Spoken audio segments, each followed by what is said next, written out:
Благодарам за присуството. Денеска според најавата има заедничка средба на двата совети на СДСМ, Дипломатскиот совет и Советот за безбедносни прашања и НАТО интеграции.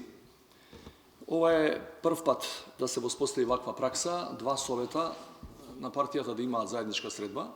Причината е во проценката дека се наоѓаме во сложена политичка и безбедносна ситуација, која бара третирање од различни аспекти, затоа што ова што ни се случува и што го опишуваме како сложена ситуација, сложена состојба, има и политичка, има и безбедносна димензија, има врска и со интеграциите и кон ЕУ и кон НАТО.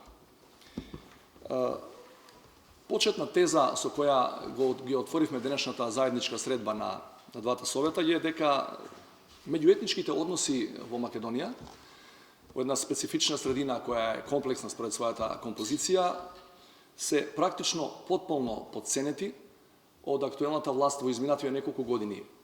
Де факто не може да се види солиден менеджмент во таа сфера, практично се остава да се одвиваат работите по некоја своја внатрешна динамика без конкретна активност во нивно антиципирање или ако веќе се случат во нивно санкционирање.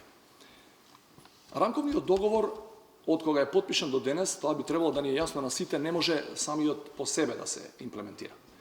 И рамковниот договор не е само гласање по бадинтер или вработување по етнички клуч.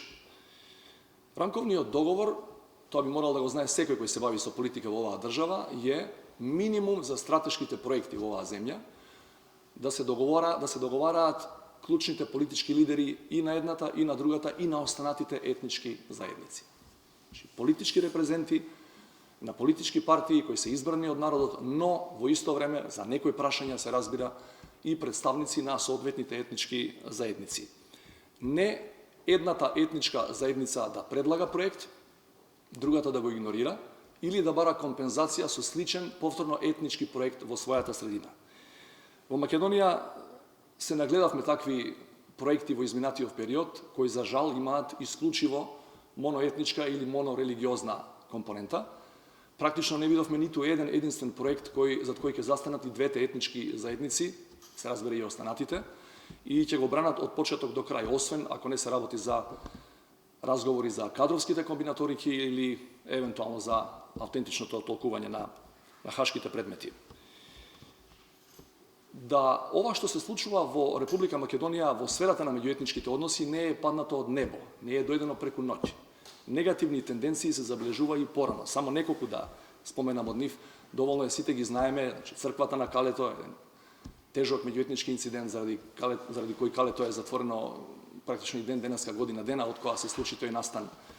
Имаме неодржан попис во кој видовме прилично јасна етничка реторика од двете страни, а целата работа не ја завршивме и кој знае кога ќе ја завршиме, ако воопшто е тоа во план да се направи во наредниот период. Така што сметаме дека ова што се случува во меѓуетничката сфера е логична резултант или продукт на тоа што претходно би го означиле како подготовка на амбиентот во која некои луѓе, поединци со лоши намери, едва и чекаат да направат нешто лошо за сите нас, не само за некого конкретно, и при тоа не одиме со тезата дека некој од страна договарал или дека за тоа постои не знам каква улога на странски или на домашни служби или на организирани политички субјекти, меѓутоа е неспорно е, тоа ќе биде еден од заклучоците на денешната средба на двата совета, неспорно е дека амбиентот за вакви лоши работи се подготвува или е во подготовка подолг период наназад.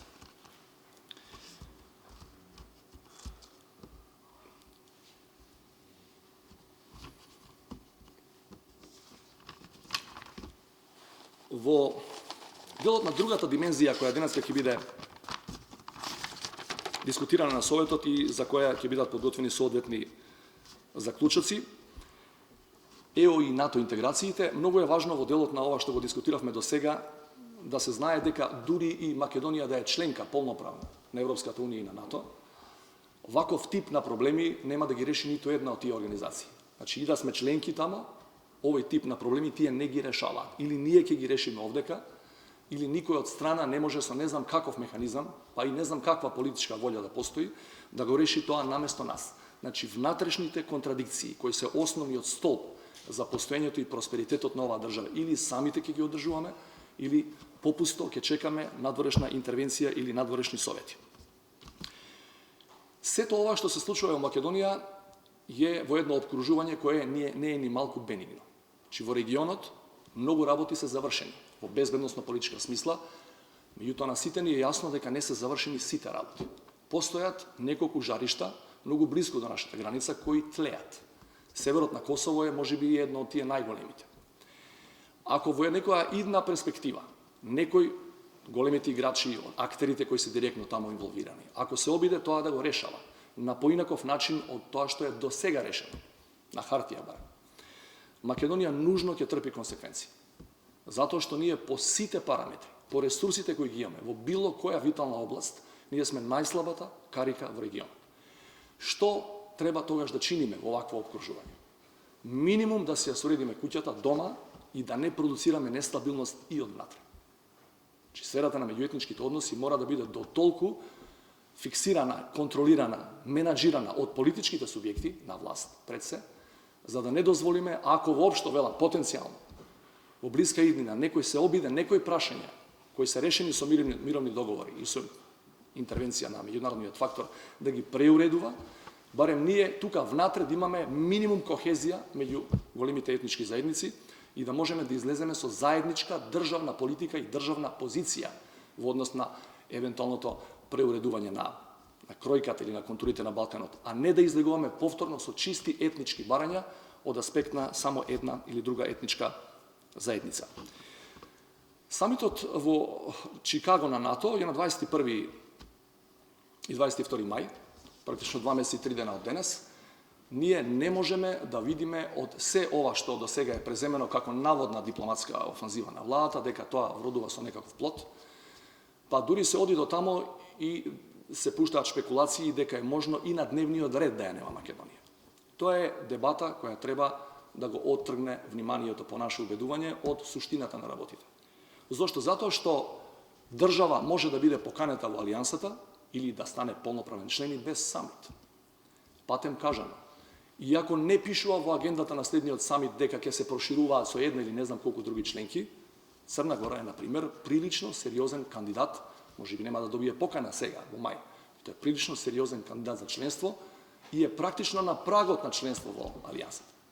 Чи наместо да поставуваме прашања што сме направиле во меѓувреме за да станеме утре за утре членка, практично било која недела можеме да станеме членка со одлука на клучниот орган за во НАТО, нивниот совет, Евроатлантски совет, ние се исцрпуваме со тоа дали можеме да влеземе на агендата. Тоа е небитно прашање. Битно е дали нешто ќе направиме претходно за да ја надминеме пречката која ни е сите позната, барем во однос на НАТО интеграциите. Конечно, во делот на преговорите за името, зошто и името сега во овој контекст, затоа што секоја од овие интеграции кои ги работи номинално едниот и другиот совет, и ЕУ и НАТО, почнуваат и завршуваат со тоа прашање. Не затоа што само тоа е проблем, туку затоа што во однос на Европската унија, например, овој проблем ни продуцира, гледате, на долг рок и други проблеми. Сферата на меѓуетничките односи се расклатува од време на време и сериозно, затоа што ние не сме дел од евроатлантското семејство. Во делот на името, според она што може да се разбере, да се дознае од различни извори, јавно достапни се разбира, практично ништо не се случува, затоа што не можеме да видиме релевантен извор кој тврди дека во Атина се подготвува предлог, дека во Скопје е излезено со некаква иницијатива, ниту пак дека Нимиц има намера скоро да ги вика преговарачиве кај себе или повторно да доаѓа во регионот, или дека подготвува било каков предлог за надминување на овој застој во преговорите. Значи, ако ништо во овие три битни точки од овој триаголник на проблемот не се случува ништо, тогаш единствениот логичен заклучок е дека на самитот на НАТО во Чикаго Македонија нема да биде спомната воопшто. Тоа е лош знак за нас и повторно ќе се вратиме на првата теза во делот на меѓуетничките односи кои не се добри и кои можат на долг рок при ситуација кога Македонија нема да биде членка на интеграциите да се влошуваат, меѓу другото не само како резултат на политичката волја на некои луѓе овде, туку и како резултат на тоа што не постои екстерен репер или евалуатор кој може да ни каже дека патот по кој одиме во една или во друга сфера не е добар.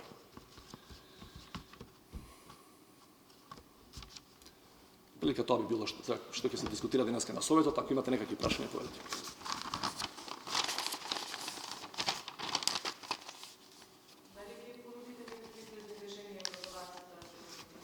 Во однос на кое прашање? Во однос на... Да одиме едно по едно. Значи, во сферата на меѓуетничките односи, СДСМ, по моје уверување, до сега имаше прилично одмерена реакција. Не се обидуваше на ниту еден начин да ги злоупотребува настаните кои беа лоши сами по себе или да ќарува политички поени. Според сите најави, партијата ќе остане на тој курс. Ние како Совет за безбедносни прашања тоа можеме само да го поздравиме или и од наша страна да препорачаме тоа да остане така. Не мислиме дека ќарувањето во сферата на меѓуетничките односи од било која страна да доаѓа, албанци, македонци, опозиција или власт, дека може некому да му донесе политички поени на краток рок, а среќа за државата на долг рок. Во делот на името знаете дека практично тука припадниците на опозицијата, било кои и албанци и македонци, се од познати институционални причини исклучени од тој процес. Еден период пред година-две имаше некакви формални, да ги наречеме, координативни средби во клубот на партеници кои служеа за сликање на присутните и за кажување дека наводно нешто се прави. Сега нема никаков обид да се собере и опозицијата на маса да се продискутира ситуацијата што после 21. мај би правеле ние како држава, бидејќи прашањето на името не е прашање кое еден поединец или една партија би морал да го реши. Тоа е прашање кое ни тежи на сите нас као на држава. Благодарам.